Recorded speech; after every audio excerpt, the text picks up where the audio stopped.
Tensions in the Gulf region are rising sharply after reported military strikes by Israel and the United States on Iranian targets, heightening fears of a wider regional confrontation. Well, the escalation is also raising new questions about the security architecture of the Gulf, particularly the heavy reliance by Arab states on United States military bases and defense partnerships. In a recent article for the Middle East Monitor, analyst Thembisa Fakude highlights a call by former Qatari Prime Minister Sheikh Hamad bin Jassim bin Jabbar Al Thani for a new regional defense alliance that could include countries such as Egypt, Saudi Arabia, Turkey, and Pakistan. Now, the proposal reflects growing concerns that the current security arrangements in the Gulf may no longer be adequate in an increasingly volatile geopolitical environment. Well, to help us understand what is driving these developments and what they could mean for regional stability, we're now joined by Thembisa Fakude, who's a senior research fellow at the Africa-Asia Dialogues and is also a Middle Eastern analyst. A very good morning to you, Thembisa. Always good to talk to you. Thanks for having me.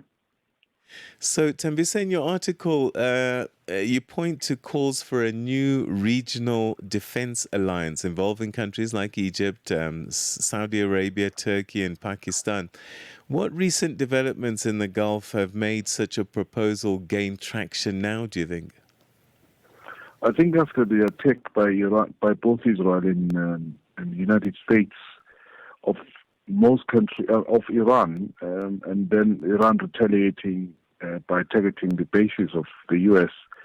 in the region, and many in the region are now questioning whether this very expensive investment in military bases in the region are worth it, because they're supposed to protect these countries, but they've not been protecting these countries. That's the first point. The second point is, as long as Iran remains and with its leadership intact, it will remain a threat in inverted commas for Israel, and Israel will continue wanting to attack Iran, and Iran is going to do the same again, which is retaliation. So the presence of these bases in these countries is not serving any purpose except that it's going to be creating and continue creating instability in the region, because Iran is going to retaliate, and the first targets will be these bases, and indirectly, of course, destroying infrastructure of these Gulf countries, including killing the people of these countries.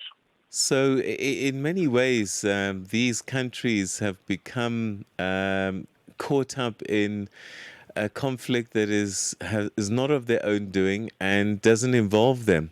Does that mean, had they not had these bases there, that Iran would not have attacked? If they didn't have the bases, Iran will not attack, because Iran insisted that these were friendly countries and they've got relationships, etc. And Iran wants to see that those relationships improving. But the fact that these countries have got these bases, which are supposed to be used against Iran, it's a problem. So they become the targets. But as Iran does that, there are a lot of other unintended strikes that kill people of those or citizens in those countries, including the infrastructure outside those bases. So it's a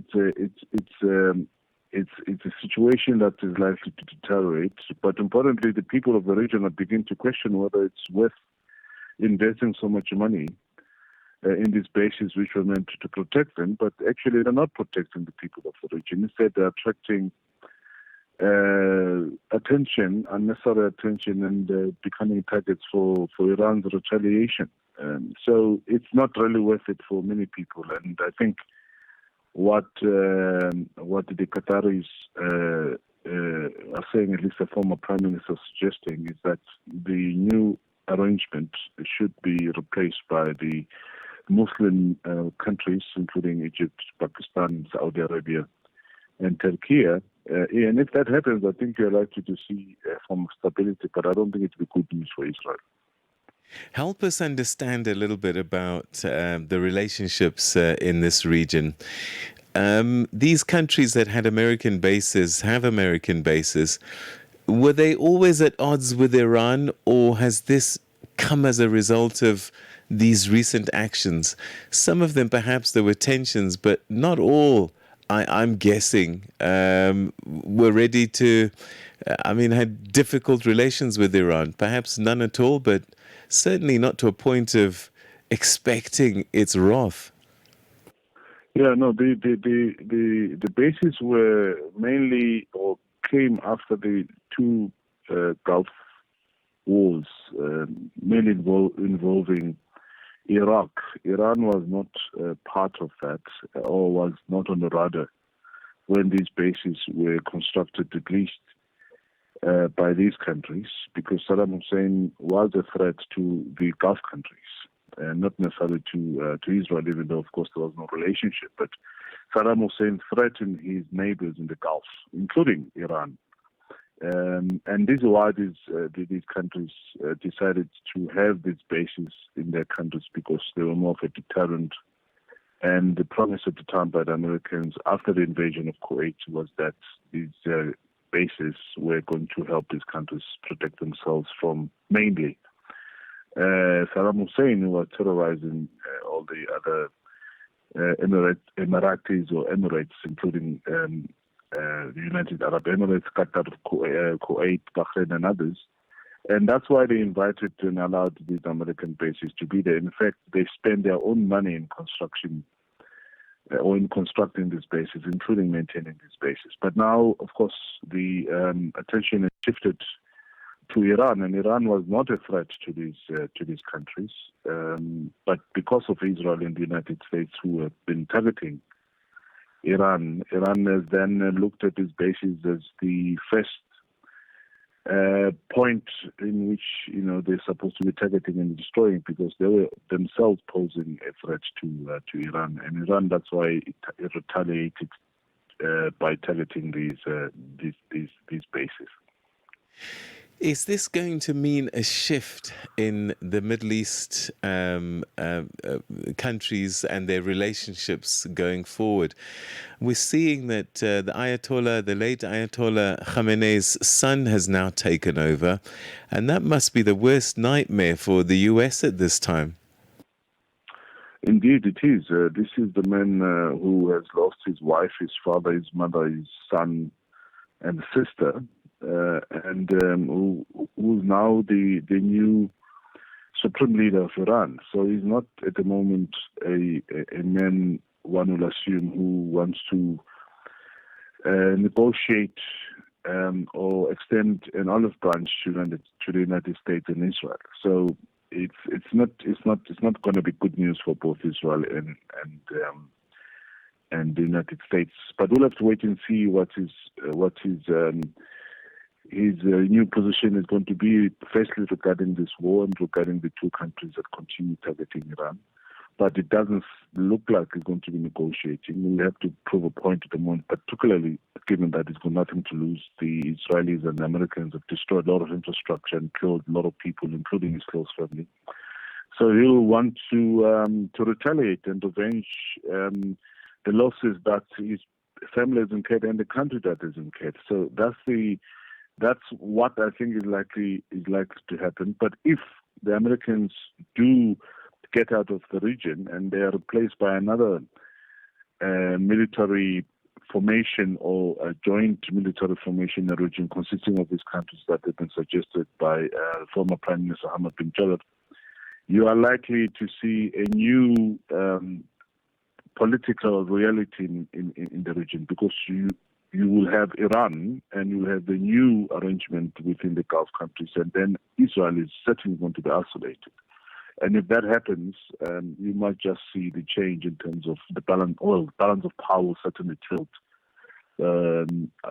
against Israel. And if that happens, I think we are likely to see something of huge significance in terms of geopolitics in the Middle East. Do you think the US and Israel have done their calculations properly? Because Iran has been under pretty serious sanctions over time, and they've resisted so far these military attacks, retaliating with force. I mean, if this thing carries on longer than planned, it really could be a problem for the US and Israel. Is there a danger that might happen? it might happen as long as there's Benjamin Netanyahu, who will do whatever it takes to protect his own career and himself, by kicking this can down the road. Because when the dust settles, he's likely to go to jail. So the biggest challenge we're facing at the moment as humanity, and I'm not saying this lightly, is Benjamin Netanyahu. He's creating havoc because he just wants to protect himself, continuing to start wars in the region. And if this military reconfiguration changes, in fact, you might just even see Donald Trump dumping Benjamin Netanyahu, because it's going to be a really seriously dangerous times in the region. People of the region, Middle East, that is, they have not forgotten what has happened. He went on to flatten Gaza.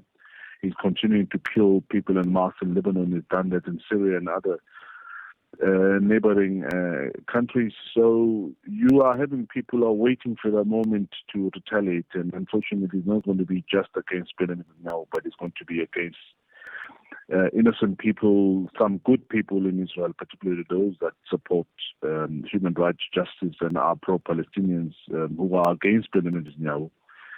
This is certainly going to impact on them as well. So it's a very complicated situation, but the one that is not likely to be settled anytime soon.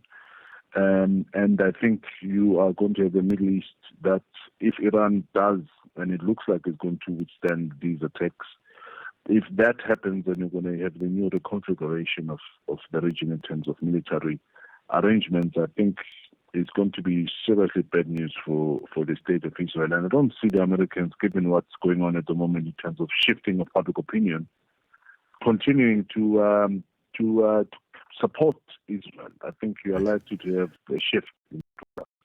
Thembisa, always great talking to you. Thank you so much indeed. Your insights greatly appreciated. Thanks for your time. Thanks for having me. That's Thembisa Fakude, Senior Research Fellow at Africa-Asia Dialogues and columnist with the Middle East Monitor, giving us his thoughts on the rising tensions in the Gulf. Es-tu préoccupé